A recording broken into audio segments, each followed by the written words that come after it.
हो जाएगा। प्लीज आधा घंटे के लिए शांति बनाए रखें। संसार वृक्ष का यह दर्शन हृदय को झकझोर देने वाला है, विचारणाओं को बदल देने वाला है, जीवन को परिवर्तित कर देने वाला है और विवेक को जागृत कर देने वाला है। अब मनुष्य उस उच्चतम कोटि के सुख का इच्छुक हो जाता है जो आलंबन रहित होने के साथ साथ शाश्वत भी हो। इच्छा भौतिक हो या आध्यात्मिक, पुरुषार्थ तो चाहती ही है। इसी संदर्भ में हम आपको हमारे एक अद्भुत पौराणिक चरित्र श्री गजकुमार की कथा दिखाते हैं, जो इस असार संसार के मायाजाल से छूटने और अपने दुर्लभ मनुष्य भोग को सार्थक करने के लिए रत्नत्रय को अंगीकार करते हैं और परम ध्यान में प्रवृत्त हो जाते हैं। जैसा कि आप सब जानते होंगे कि हर तीर्थंकर के काल में 10 अंतःक्रिया के लिए होकर मोक्ष जाते हैं। गजकुमार प्रभु नेमिनाथ के शासनकाल में मोक्ष गए थे। अब हम देख रहे हैं निजत्व से शिवत्व बनने की कथा, निजत्व से शिवत्व बनने की कथा। जय जिनेन्द्र।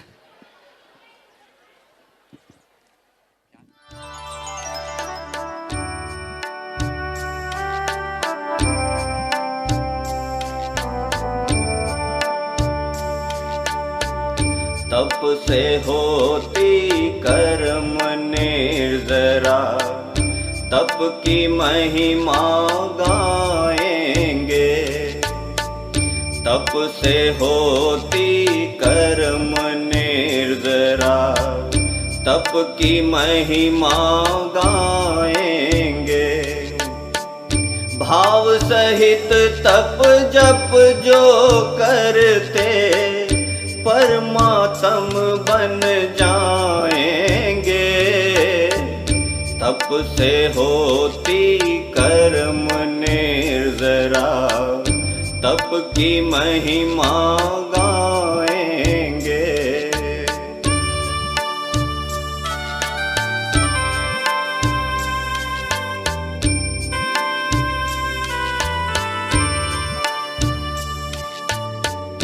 दीर्घ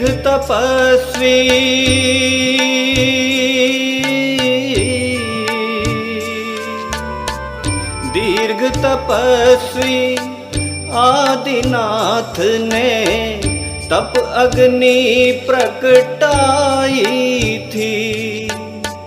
घाति कर्म का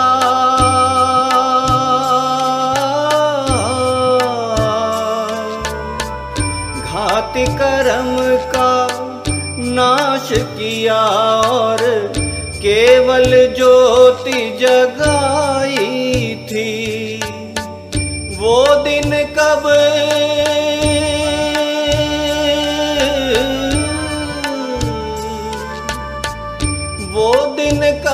होवेगा, हम भी सारे कर्म खपाएंगे। तप से होती कर्म निर्जरा, तप की महिमा गाएंगे। मैं समय हूँ, लौटकर न फिर मैं आऊं। इतिहास के पट पे छाऊं। तुझ में मुझ में फर्क क्या है, आज यह सबको बताऊं। मैं अजर हूं, अमर हूं मैं, अथक चलता काल हूं। इस सकल मिथ्या जगत में आप अपनी ढाल हूं। पल, घड़ी और प्रहर हूं मैं, दिवस, मास और साल हूं। सकल व्योम की चाल हूं मैं समय हूं, काल हूं। न तो दुख मेरे धारा में बाधक हो सकता है और न ही सुख, लेकिन कभी कभी मेरा प्रवाह भाग्य की रेखाओं से अवश्य बाधित होता है। उस क्षण तो मैं भी ठिठक जाता हूं जब कोई मानव महामानव बनने की राह पर अग्रसर होता है। मैं नेमिनाथ भगवान के जन्म से पवित्र हुई प्रसिद्ध द्वारका के वासुदेव और रानी देवकी के महल में खड़ा हूं। इनका पुत्र गजकुमार है, जो कि कृष्ण का छोटा भाई है तथा 22वें तीर्थंकर अरिष्ट नेमि के चाचा का पुत्र है। गजकुमार बड़ा ही वीर है। उसके प्रताप को सुनकर ही शत्रुओं की विस्तृत मान रूपी बेल भस्म हो जाती है। वासुदेव के समान गजकुमार ने आज रात्रि के अंतिम प्रहर में एक मधुर स्वप्न देखा है, जिसे वह अपनी मां देवकी के संग साझा करने को अत्यंत उत्सुक है। प्रणाम हो मातेश्वरी। पुत्र, इस प्रहर में जागकर भी आज तुम बहुत प्रसन्न नजर आ रहे हो, जबकि सारा संसार सुप्त अवस्था में है। लेकिन आप तो मुझसे पहले ही शयन कक्ष त्याग चुकी हो। मैं तो प्रतिदिन इस समय शयनासन त्याग देती हूँ, पर तुम्हें इस प्रहर में जागृत अवस्था में पहली बार देखा है। मातेश्वरी, आज मैंने रात्रि के अंतिम प्रहर में अत्यधिक कल्याणकारी मांगलिक स्वप्न देखा, जिसकी प्रसन्नता से मेरी निद्रा टूट गई। कुमार, आज तुम्हारी मुखाकृति ही तुम्हारे द्वारा देखे गए मांगलिक स्वप्न की सूचना दे रही है। तब तो मेरे स्वप्न ने यदि साकार रूप ग्रहण किया तो सबके मन को हर्षित करने में सफल होगा। स्वप्न का देखना तो मस्तिष्क का मनोविकार होता है, फिर सभी स्वप्न यथार्थ रूप को धारण नहीं करते, लेकिन रात्रि के अंतिम प्रहर के स्वप्न प्राय सिद्ध होते हैं। उस प्रहर के स्वप्न के सत्यता का क्या प्रमाण है? पुत्र, नाभि राय की रानी मरुदेवी ने 16 स्वप्न इसी प्रहर में देखे थे, जो पूर्ण सत्यता को प्राप्त हुए थे। कैसा अलौकिक पुत्र उत्पन्न हुआ था। महारानी जी एवं कुमार को प्रणाम हो। अरे चंदा, आज तो तुम भी बहुत शीघ्र आ गई हो। स्वामी, सेवक सभी के मुख कमल प्रसन्नता से खिले हुए हैं। न मालूम क्या शुभ संदेश आने वाला है। महारानी जी, अवश्य ही कोई शुभ सूचना आने वाली है। आज तो नगर में भी विचित्र ही रौनक फैली हुई है। देखो, आज समग्र गगन मंडल भी सूर्योदय की लालिमा से अनुपम छटा को बिखेर रहा है। न मालूम क्यों, आज तो मेरा मन भगवान की भक्ति में लीन होना चाहता है। मुझे सभी पदार्थ रोचकता प्रदान करते हुए क्रियाशील मालूम पड़ रहे हैं। चंदा, जब अपना मन प्रसन्न होता है तब बाहर से सभी पदार्थ प्रसन्न और आनंदित प्रतीत होते हैं, पर पदार्थ प्रसन्न या अप्रसन्न नहीं करते, बल्कि स्वयं की मान्यता ही प्रसन्नता अप्रसन्नता की द्योतक है। मन की प्रसन्नता किसी कारणवश ही आती है कुंवर जी। आम के वृक्षों पर आने वाली बौर क्या बसंत ऋतु को सूचना नहीं देती? हाँ हाँ, क्यों नहीं, लेकिन कई कारण ऐसे होते हैं जिनके होने पर कार्य की उत्पत्ति हो भी सकती है और नहीं भी हो सकती है। कुछ कारण ऐसे होते हैं जिनके होने पर कार्य की उत्पत्ति होती ही है, और जिनके न होने पर कार्य की उत्पत्ति होती ही नहीं। कोई उदाहरण देकर समझाइए महारानी जी। सम्यक दर्शन, सम्यक ज्ञान और सम्यक चारित्र की एकता से ही मोक्ष होता है, और इन तीनों की एकता बिना मोक्ष है ही नहीं। मैं समझ गई महारानी जी। कुमार जी, आपके वन भ्रमण का समय हो चुका है। तुम्हारे साथी वन क्रीड़ा के लिए आ गए हैं पुत्र। अब तुम वन क्रीड़ा के लिए जाओ। अरे, मैं तो अपना मांगलिक स्वप्न सुना ही नहीं पाया। जाओ पुत्र, लौट कर सुना देना। चंदा, अब तो कुमार विवाह योग्य हो गया है। ठीक कहा महारानी जी। कुमार का किसी उच्च राजघराने की कन्या के साथ पानी ग्रहण संस्कार कर देना चाहिए। कौन उच्च और कौन हीन, इन भेदपूर्ण व्यवहारों ने ही तो हम सब के मध्य भेद की दीवार खड़ी कर दी है। इन सब व्यवहारों से पृथक होकर मात्र जीव आत्मा की ओर देखे तो आत्माओं में भेद है ही कहाँ। फिर कौन दरिद्र और कौन राजा। ये भेदपूर्ण व्यवहार भी तो अपने में तर्क संगत है। देखिए ना, आप राजाओं का वैभव हम दरिद्र कैसे प्राप्त कर सकते हैं? क्यों नहीं प्राप्त कर सकते हैं चंदा? राजा और दरिद्र मनुष्य स्वभाव से नहीं प्राप्त होता, पुण्य और पाप के उदय अनुसार होता है। पुण्य के क्षय होने पर वर्तमान में राजा भी दरिद्र बन जाता है और दरिद्र राजा बन जाता है। फिर भी एक दरिद्र धनवान बनने की इच्छा तो रखता है। जिस प्रकार ईंधन से अग्नि तृप्त नहीं होती, समुद्र हजार नदियों को पाकर भी तृप्त नहीं होता, उसी प्रकार सर्व वैभव मिल जाने पर भी जीव की इच्छाएं कभी समाप्त नहीं होती। महारानी जी, इससे तो स्पष्ट होता है कि किसी भी प्रकार की इच्छा का होना ही दुख को स्थान देना है, जबकि शांति इच्छाओं के अभाव में है। अरे, लगता है कुमार आ गए हैं। आज तुम शीघ्र ही वन क्रीड़ा कर लौट आए पुत्र। क्या वन क्रीड़ा में आनंद नहीं आया? आज तो मेरा धैर्य और आशा दोनों का बांध टूट गया है। मातेश्वरी, ऐसी घटना मेरे जीवन में पहली बार घटी है। अरे, कैसी घटना कुमार? आज वन में सभी ऋतु के फल फूल खिल गए हैं। सारा वन उपवन दैदीप्यमान हो गया है। हाँ, आज तो सभी कार्य विचित्र हो रहे हैं। तुमने स्वप्न भी अपूर्व देखा, वन में भी अपूर्व दृश्य देखने को मिला। वन प्रांत तो आज साक्षात स्वप्नवत प्रतीत हो रहा है। वन में पशु पक्षी भी मूक भाषा में अपनी प्रसन्नता व्यक्त कर रहे थे। कुमार, तुम बहुत थक गए हो बेटा, जल पान करके विश्राम करो। मेरा मन रात्रि के अंतिम प्रहर से अत्यंत चलायमान है, विविध शंकाओं से घिरा हुआ समाधान चाहता है। कुमार, भगवान नेमिनाथ का समव शरण नगर के बाहर उद्यान में आया है।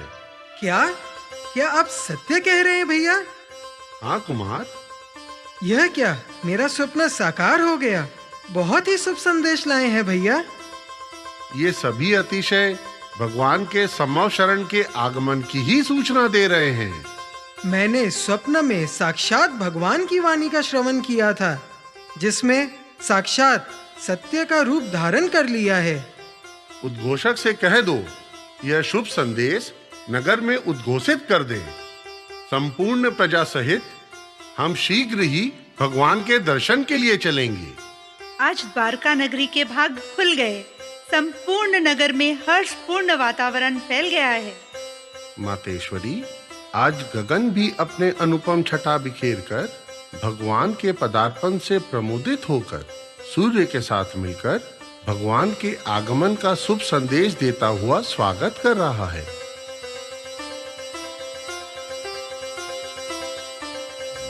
सभी द्वारका की प्रजा चल पड़ी। प्रजा के मध्य में श्री कृष्ण भी हाथी पर सवार होकर अपने लघु भ्राता कुमार के साथ भगवान के चरणों का सानिध्य पाने जा रहे हैं। सभी का मन नगर की शोभा को देखते हुए भी भगवान के दर्शन के लिए व्यग्र है। यह अत्यधिक रूपवान, साक्षात अप्सरा के समान, मानो कोई देवी शक्ति मालूम पड़ रही। यह कौन है? लगता है कुमार इस किशोरी की तरफ आकृष्ट है। यह किशोरी तो तन्मय अवस्था में जन समुदाय को देख रही है। कितनी सुंदर, सुकुमार और चंचल है ये कुमारी। द्वारकाधीश, त्रिलोक जेता भगवान के दर्शन की प्यासी कुमार की आंखें यहीं एक सुकुमारी में उलझ गई हैं। कुमार के रोमांचित शरीर से ये व्यक्त हो रहा है। यह सुंदर बालिका किसकी सुपुत्री है? द्वारिकानाथ, यह सुंदरी किशोर नगर के सौमिल ब्राह्मण की पुत्री है। कुमार, कुमार, जी भैया। कुमार को यह क्या रुचिकर है? जी भैया। मंत्रीवर, सौमिल ब्राह्मण की पुत्री के लिए मंगनी भेज दी जाए। महाराज, ब्राह्मण की कन्या से क्षत्रिय कुमार की मंगनी कैसे? मंत्रीवर, इसमें आश्चर्य कैसा? द्वारिका नगरी की प्रजा पर इस तरह जाति प्रथा का बोझ नहीं है। ठीक कहते हैं भैया। जाओ, मेरी आज्ञा का पालन करो। स्वामी, हम आपके ही अनुचर हैं। आज्ञा शिरोधार्य है, जैसी आपकी आज्ञा।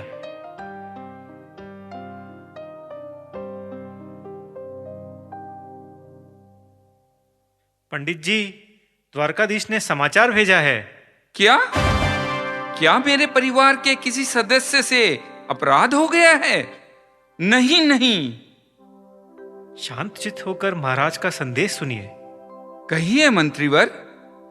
द्वारकाधीश ने अपने लघु भ्राता कुमार का विवाह आपकी कन्या से करने का निश्चय किया है। साथ में यह मंगनी भेजी है। क्या सरकार, मेरी कन्या? मैं तो एक तुच्छ प्राणी हूं। आप शायद भ्रम में हैं। यह तो बिल्कुल असंभव है। नहीं वत्स, तुम्हें स्वामी की आज्ञा का पालन करना चाहिए। वे अभी भगवान के दर्शन करने गए हैं। लौटते वक्त तुमसे मिलेंगे। अरे सुनती हो? हाँ स्वामी, कहिए क्या बात है। देखो ना, पुत्री के ऋण से मुक्त कराने के लिए द्वारकापति के यहाँ से मंगनी आई है। मैंने स्वीकृति दे दी है। क्या क्या कह रहे हैं आप स्वामी? कहीं आपने स्वप्न तो नहीं देख लिया? अरे अभी तो राज सेवक लौट कर गए हैं। यह देखो। स्वामी, स्वामी ये कैसी खुशखबरी सुना दी आपने। वाह वाह रे भाग्य की विडंबना। जिस पुत्री के विवाह की आपको दिन रात चिंता सताती थी, उसी को वरण करने के लिए द्वारिकाधीश ने संदेश भेजा है। मेरी पुत्री बहुत भाग्यशाली है। निश्चित ही पूर्व जन्म में विशेष पुण्य कमा कर आई है। मनुष्य को सभी कर्मोदय के अनुसार ही प्राप्त होता है। अब तो पुत्री की विवाह की तैयारियां करनी चाहिए। हाँ हाँ स्वामी, मैं अभी से तैयारियां आरंभ करती हूँ। पिया तो पे वारी जाऊं रे, प्रीत के मैं गीत गाऊं रे।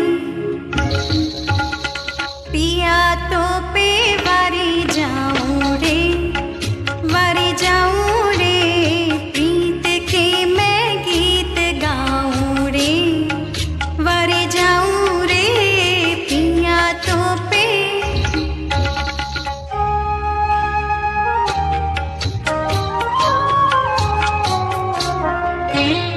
जब भी देखूं अब मैं दर्पण खुद पे ही इतराऊं। कजरा मोरा कहे मुँह से उन पे वारी जाऊं। जब भी देखूं अब मैं दर्पण खुद पे ही इतराऊं। कजरा मोरा कहे मुँह से उन पे वारी जाऊं। मेहंदी उनके नाम की लगाऊं। पायलिया मोरी बाजे रुन छन छनन छन छन छनन छन छन। पिया तो पे वारी जाऊं रे, प्रीत के मैं गीत गाऊं रे। वारी जाऊं रे, पिया तो पे।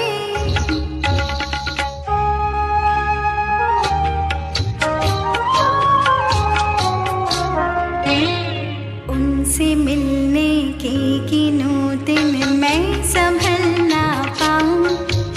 सखियां मेरी छेड़े मुझको अब किधर मैं जाऊं। उनसे मिलने के गिनों दिन मैं संभल ना पाऊं। सखियां मेरी छेड़े मुझको अब किधर मैं जाऊं। देखो उनको सोया मैं जागूं।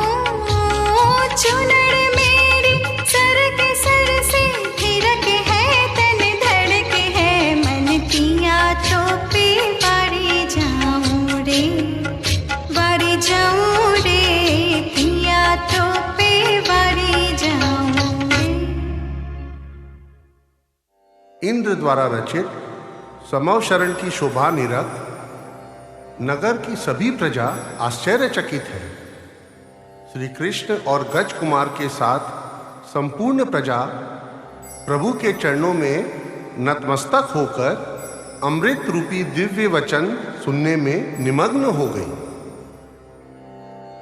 हे भव्य प्राणी, तू यौवन, धन और घर आदि का अभिमान मत कर, क्योंकि यह काल तेरे इस यौवन, धन आदि सबको हरण कर लेगा।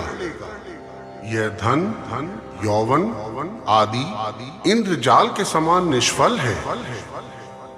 यही समझकर हे जीव, तू इनका त्याग कर और मोक्ष पथ की गवेषणा कर।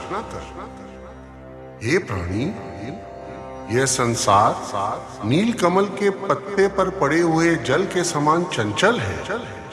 इंद्रधनुष अथवा बिजली के समान क्षण भंगुर है। हे जीव, यह संसार आसार है। ऐसा तू क्यों नहीं समझता?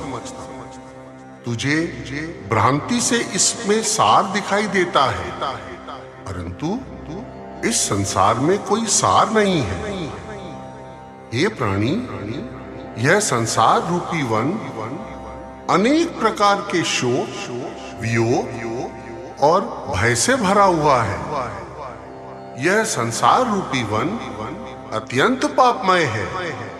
अतः तू इसे छोड़।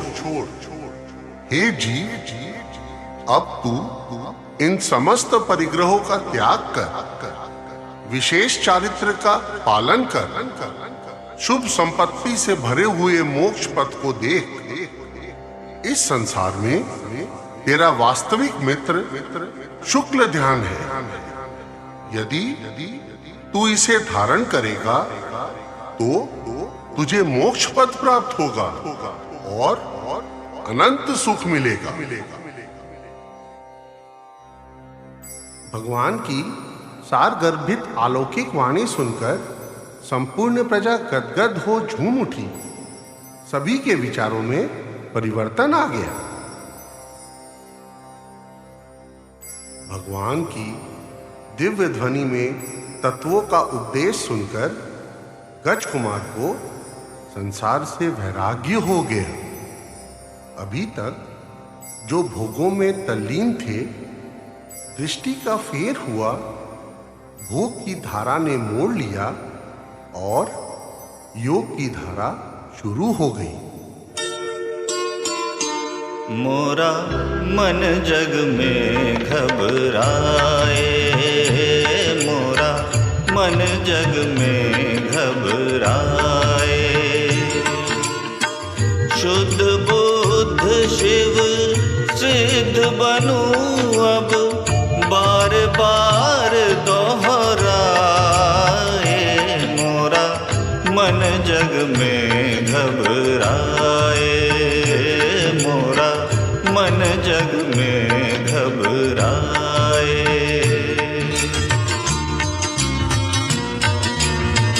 ये जीवन दुखों का सागर, सुख है माया जाल। ये जीवन दुखों का सागर, सुख है माया जाल। मोह भंवर में नैया मेरी अटके ना इस बार। चिंतामणि सी यह नरकाया, चिंतामणि सी यह नरकाया, फिर से डूब न जाए। मोरा मन जग में घबराए। शुद्ध बुद्ध शिव सिद्ध बनूं अब बार बार दोहराए। मोरा मन जग में घबराए, मोरा मन जग में घबराए। भगवान नेमिनाथ के समव शरण से लौटने पर गज कुमार के विचार एक संघर्ष के पश्चात बिल्कुल परिवर्तित हो चुके थे। भगवान की तेजस्वी वाणी का कुछ ऐसा प्रभाव पड़ा कि कुमार की भावना निर्वृत्ति की ओर खींचती गई। उनका हृदय संसार की विषमताओं को देखने में समर्थ हो सका। सहोदर, यह संसार तो मुझे साक्षात नाटक के समान मालूम पड़ रहा है। कुमार, तुम तो विचित्र वार्ता करने लगे। अभी से तुम्हें अपने मन में ऐसे विचार नहीं लाने चाहिए। भैया, भगवान के उपदेश से मेरा मन विराग की ओर खींच चुका है। अब मुझे सतीत्व को पहचानने में सफलता मिली है। मुझे हर एक में मातृत्व की झलक दिखने लगी है। क्या तुम भूल गए? हम सौमिल ब्राह्मण की कन्या से तुम्हारी मंगनी कर चुके हैं। अब तो तुम्हें अपना गृहस्थ जीवन सुखमय बनाना चाहिए। इन वैराग्यपूर्ण बातों में नहीं उलझना चाहिए। मेरी विकार जन्य भावनाएं अतीत के गहरे कूप में विलीन हो गई है। मुझे यह समस्त सुख, समस्त वैभव उन साधुओं के सामने तुच्छ तथा आडंबरपूर्ण जचने लगा है। क्षण भर पहले जिसे सुख मान रहे थे, वही दुख का कारण दिखने लगा है। क्या क्षण भर पहले का संसार इतना क्षणिक और पाप रूप था जो असार जचने लगा? भ्राता, भगवान की महान त्यागवृत्ति और उनकी अलौकिक शांति ने मुझे मोह लिया है। अब मुझे सर्वस्व जीवन त्याग और साधना के पथ में ही दिखने लगा है। मुझे क्षण भर भी इन मायावी संसार की झंझटों में नहीं उलझना।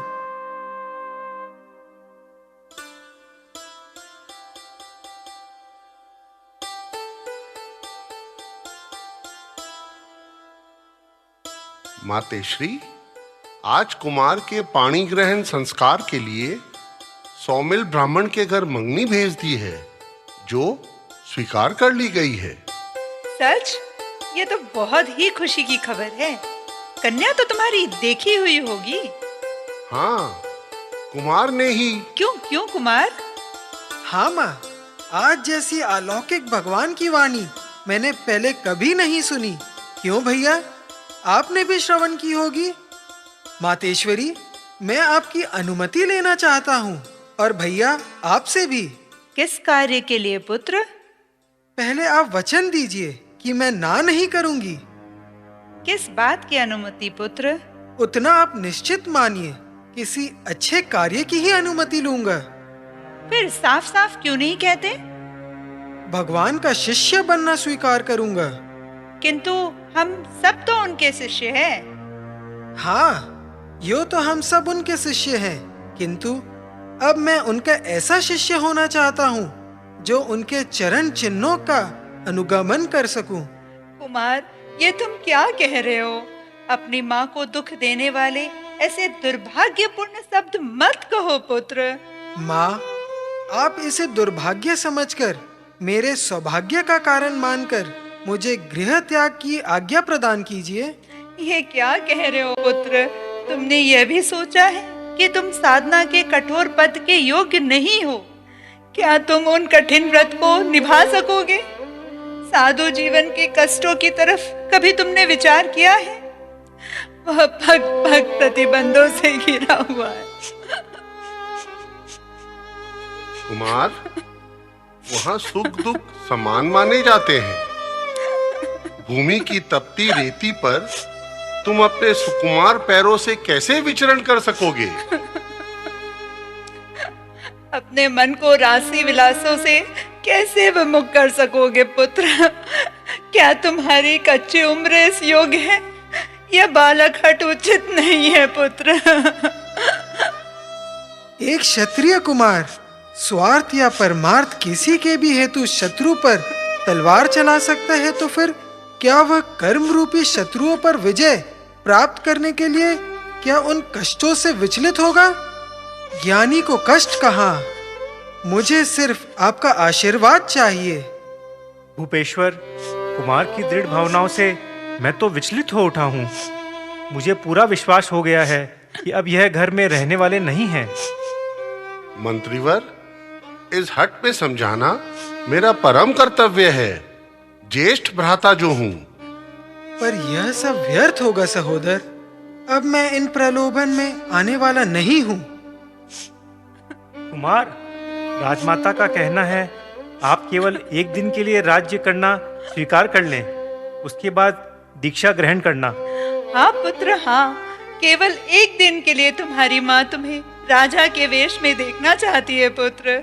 किंतु इससे क्या होगा माँ? एक दिन के लिए मुझे। पुत्र ये मेरे मातेश्वरी, दुखी मत हो। मैं इस छोटी सी बात को भला कैसे टाल सकता हूँ? मैं विवश होकर तुम्हारी आज्ञा स्वीकार करता हूँ। उद्घोषक को बुलाकर नगर में यह समाचार शीघ्र ही उद्घोषित करवा दो। कुमार का कल राज अभिषेक होगा। क्षण भर में यह समाचार बिजली की तरह सारी नगरी में फैल गया। नगर वासियों को बड़ा आश्चर्य हुआ, किसी को विश्वास ही नहीं हुआ। क्यों बहना, मेरी तो कुछ समझ में नहीं आ रहा, आखिर इसका क्या कारण है? उचित कहा, श्री कृष्ण के होते हुए छोटे कुमार को राज्य देना। देखो ना, नगर में नाना प्रकार की अटकलें लगाई जाने लगी है। सत्य हमेशा कड़वा होता है। देखो, ढिंढोरे ने सभी की अटकलों का निवारण कर दिया है।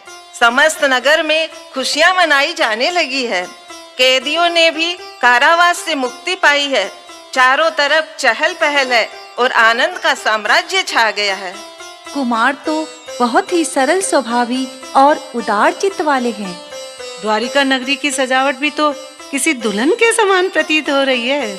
आज द्वारिका का सूर्य जागकर ज्योति बांट रहा है। चलो, हम सभी को भी उत्सव में शामिल होना चाहिए। हाँ हाँ, क्यों नहीं, चलकर प्रसाद तो प्राप्त करना ही चाहिए। ये भी खूब रही, चलिए। नाना प्रकार के मनोरंजन तथा राज्याभिषेक की क्रियाओं सहित उत्सव समाप्त कर सब नगरवासी अपने अपने स्थान पर वापस चले जाते हैं। मातेश्री, क्या कुमार अब घर में रह सकेगा? पुत्र, कुमार पर तो कुछ भी प्रभाव नहीं पड़ा। वह तो पहले की ही तरह अपने वचन पर अटल है। ये तो बहुत बुरा होगा मातेश्री।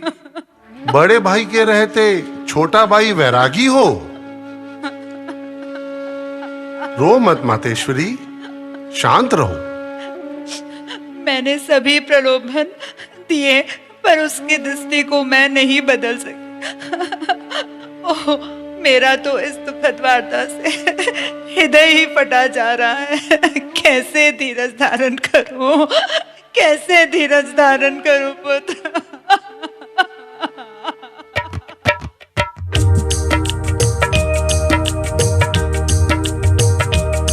तेरा ब्याह रचाऊंगी,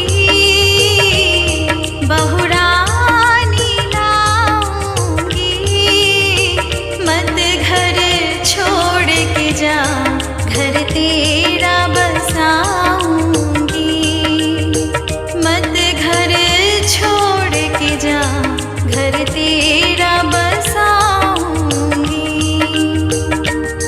मेरा घर चेतन है और मुक्ति वधू मेरी, कैसे रहूं इस घर में, ये दुनिया नहीं मेरी, कैसे रहूं इस घर में, ये दुनिया नहीं मेरी। माना जग माया है, पर तप नहीं आसा है, कैसे तू झेलेगा, कोमल तेरी काया है, कैसे तू झेलेगा, कोमल तेरी काया है। तन तो ये पराया है, एक दिन छूट जाना है, आत्म धन पाने मुझको वन जाना है, आत्म धन पाने मुझको वन जाना है।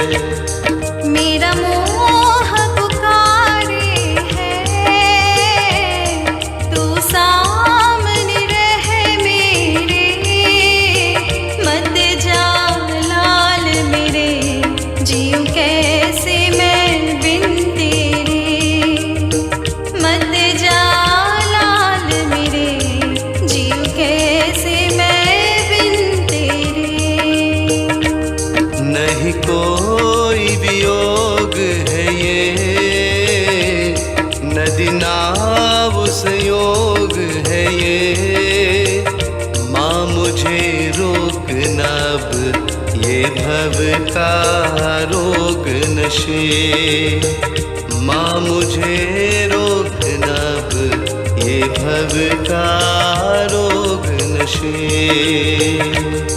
जाप नहीं रोकूंगी, तुझको नहीं टोकूंगी, तू मुक्ति रमा पड़ना आशीष देऊंगी, तू मुक्ति रमा पड़ना आशीष देऊंगी, तू मुक्ति रमा पड़ना आशीष देऊंगी।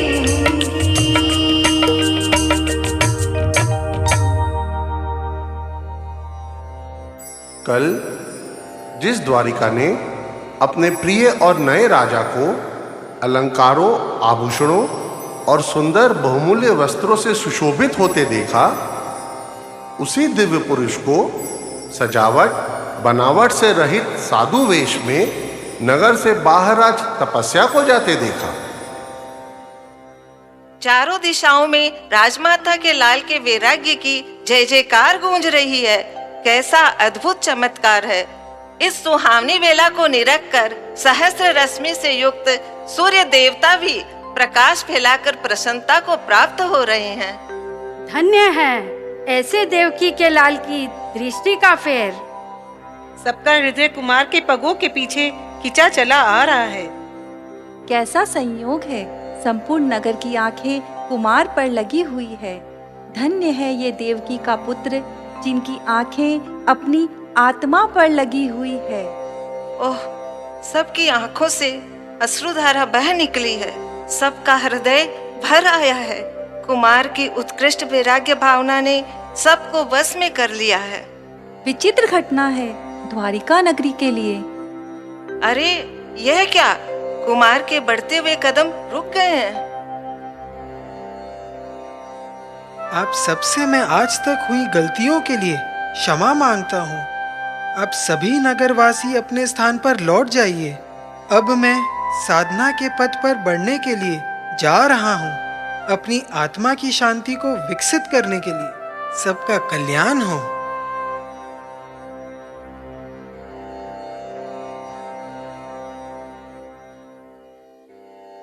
पंडित जी, द्वारकाधीश के यहाँ से फिर कोई समाचार नहीं आया?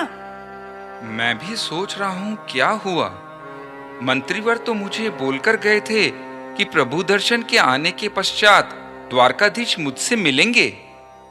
मुझे तो दाल में कुछ काला नजर आ रहा है।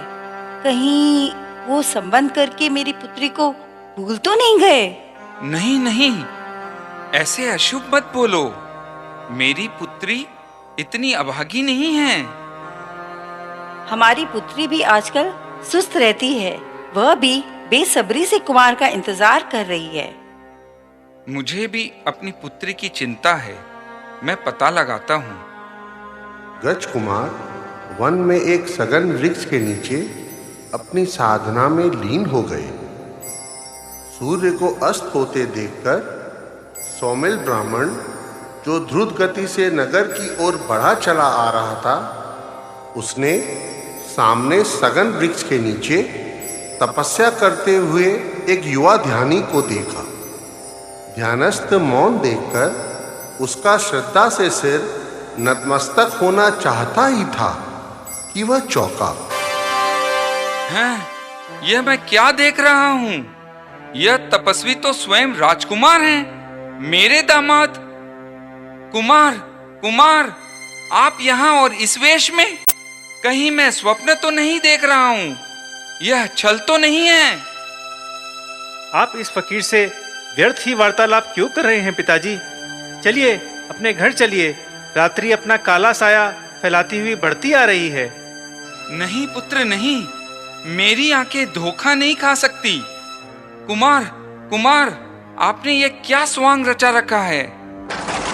पिताजी, क्या आपका मानसिक संतुलन बिगड़ गया है जो फकीर को कुमार कहकर संबोधित कर रहे हो?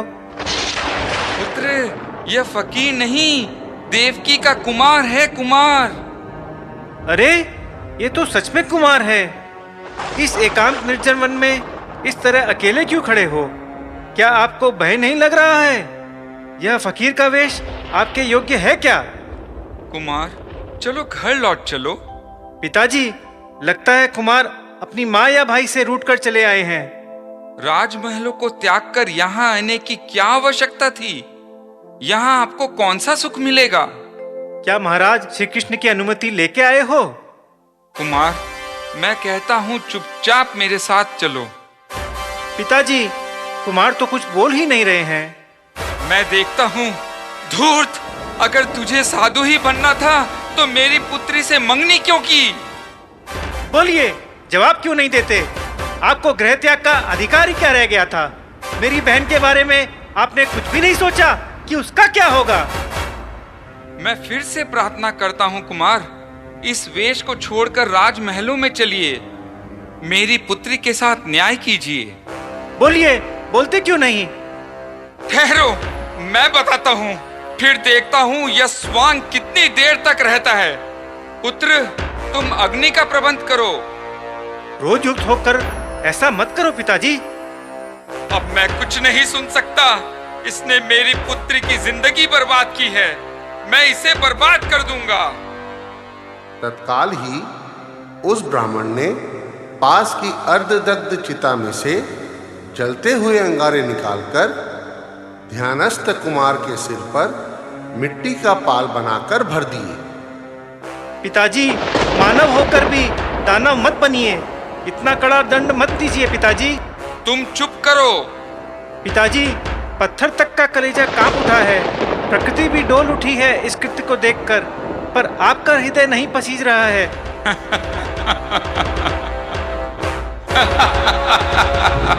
पिताजी, हटा लो इन अंगारों को। इतनी दुर्दशा मत करो।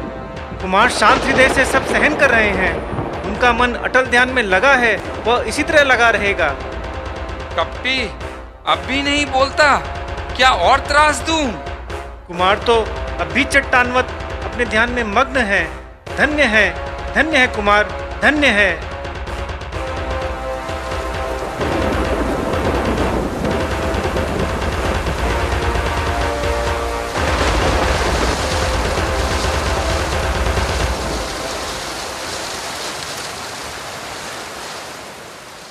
राग, द्वेष, सुख, दुख, इच्छा, अनिच्छा, सबसे ऊपर, सबके परे उनके इस निर्विकार और निर्विरोध रूप के आगे आतताई ब्राह्मण को अपनी पराजय साक्षात मूर्तिमान दिखने लगी। वह दुष्ट ब्राह्मण कुमार के आगे स्तब्ध खड़ा रहा। तत्काल ही अपने ध्यान में तीव्रतर आरूढ़ होकर कुमार ने केवल ज्ञान प्राप्त कर मुक्ति प्राप्त कर ली। जय हो, जय हो, जय हो। धन्य हो, धन्य हो, धन्य हो। देव स्वर्ग से गज कुमार की जय जयकार करने लगे। चारों दिशाएं मानो अपने अंचल में अथाह गंभीरता को अर्पित कर कुमार की परीक्षा लेकर उनके विजय की ध्वजा पताका फहरा रही है। अरे धिक्कार है मुझे। अरे ये मैंने क्या कर डाला? मैंने कैसा कुकृत्य कर डाला? कैसी है कुमार की दृष्टि का फेर, जो इस संसार रूपी समुद्र में विमुख होकर असीम आनंद को प्राप्त हो गए। जिनकी दृष्टि आदि अनंत काल के लिए अपने में ही जम गई। वंदनीय है ऐसी दृष्टि जो कुछ समय पहले संसार की ओर उन्मुख थी, वही अपने निज आत्मा में स्थिर हो गई। गजकुमार भगवान की जय हो, जय हो, जय हो। गजकुमार भगवान की जय हो, जय हो, जय हो। गजकुमार भगवान की जय हो, जय हो, जय हो।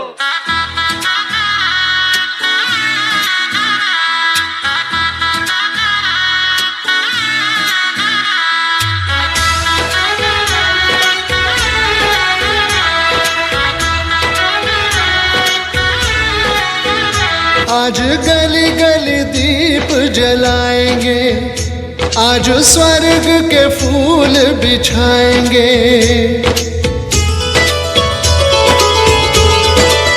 ओ आज गली गली दीप जलाएंगे, आज स्वर्ग के फूल बिछाएंगे, आज रंगों से चौक पुराएंगे।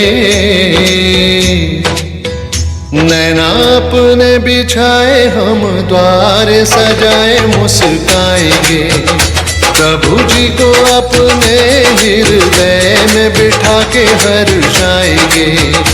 नैना अपने बिछाए हम द्वार सजाए मुस्काएंगे, प्रभु जी को अपने हृदय में बिठा के हर्षाएंगे।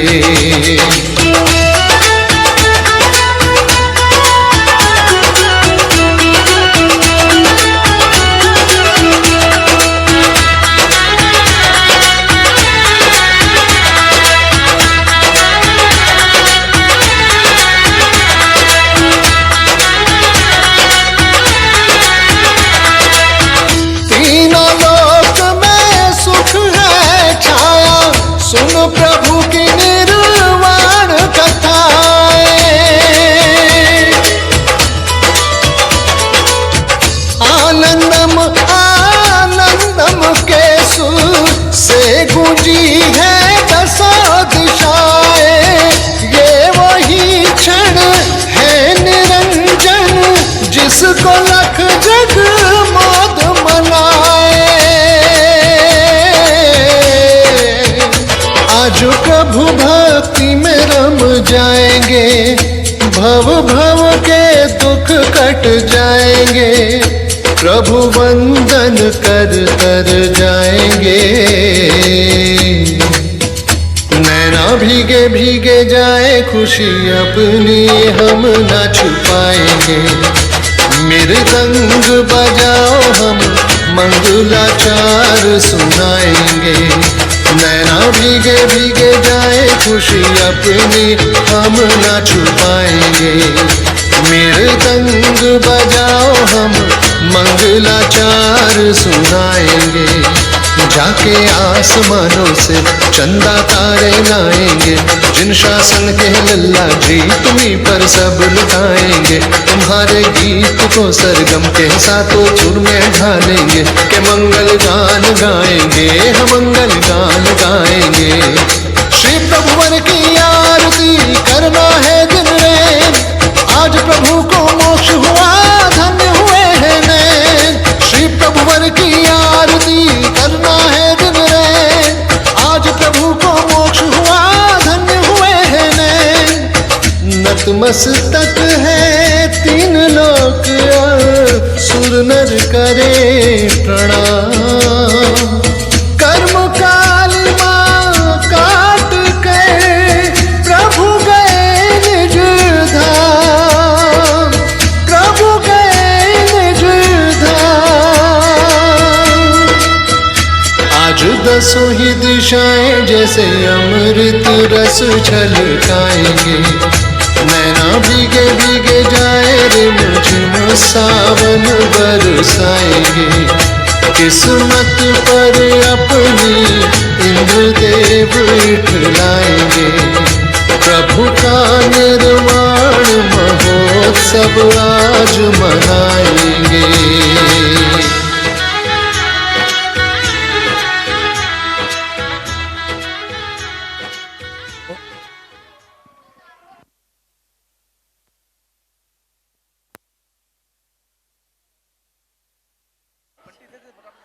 हेलो हेलो, बस 2 मिनट और इंतज़ार कर रहे हैं, सबका मनोबल बढ़ेगा।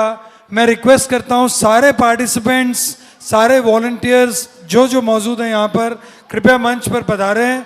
और ये जो ऑडियंस है, you deserve a round of applause for yourself. सभी अपने आप के लिए ताली बजाएं और सभी कलाकारों के लिए मैं एक स्पेशल मेंशन करता हूं इस पूरे प्रोग्राम के डायरेक्टर श्रीमती ममता पाटनी, कृपया मंच पर आएं।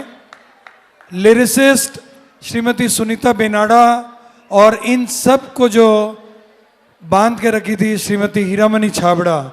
ये तीनों कृपया मंच पर पधारें और मैं रिक्वेस्ट करता हूं सभी participants please join ranks on stage. A special word of thanks for Nirmal ji Bindayaka, for Yuva Shakti for covering our programme, Shri Ajit Jain Gangwal जिन्होंने बहुत मेहनत किया ये मंदिर का पूरा निर्माण कार्य सुपरवाइज करने में। सभी से रिक्वेस्ट करता हूं सभी पार्टिसिपेंट्स कृपया मंच पर पधारें। सुनीता गई, Shrimati Sunita Benada please come on stage. सारे पार्टिसिपेंट्स, ऑल वॉलंटियर्स जितने हैं कृपया मंच पर पधारें।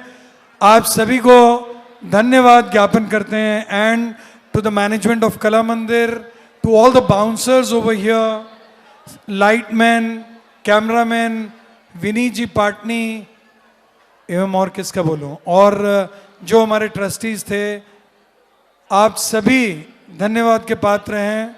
आई hope you have had a nice evening. जय Jinendra.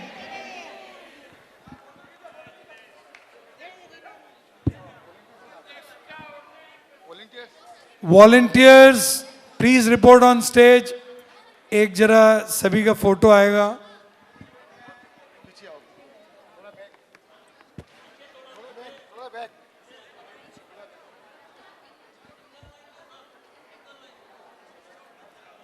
Single line please, single line photo आएगा सब। कल ये पेपर में छपेगा प्लीज। हाँ, ओ दिनेश भाई जी प्लीज आइए।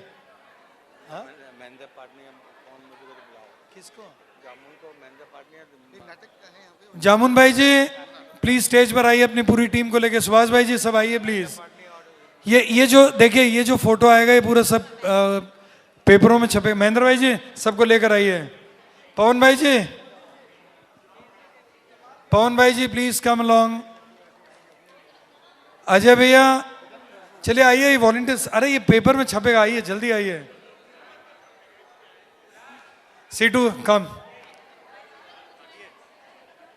Yes I am there.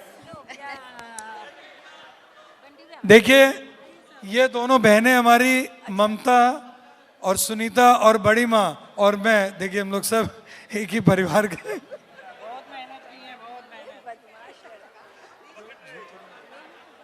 Dilip please stage पर आओ, अदरवाइज वो फोटो अधूरा रहेगा। और कौन है देख नहीं पा रहा हूं मैं। Pankaj please come on stage. अरे पंकज जल्दी आओ, जल्दी आओ। पिट्टू भैया कहाँ गए? पिट्टू भैया तो आर्टिस्ट है ना।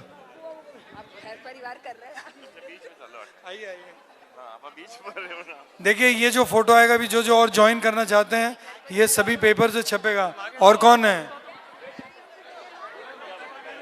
ममता आ गया। Wow, so that's the volunteers team. Can I join you please?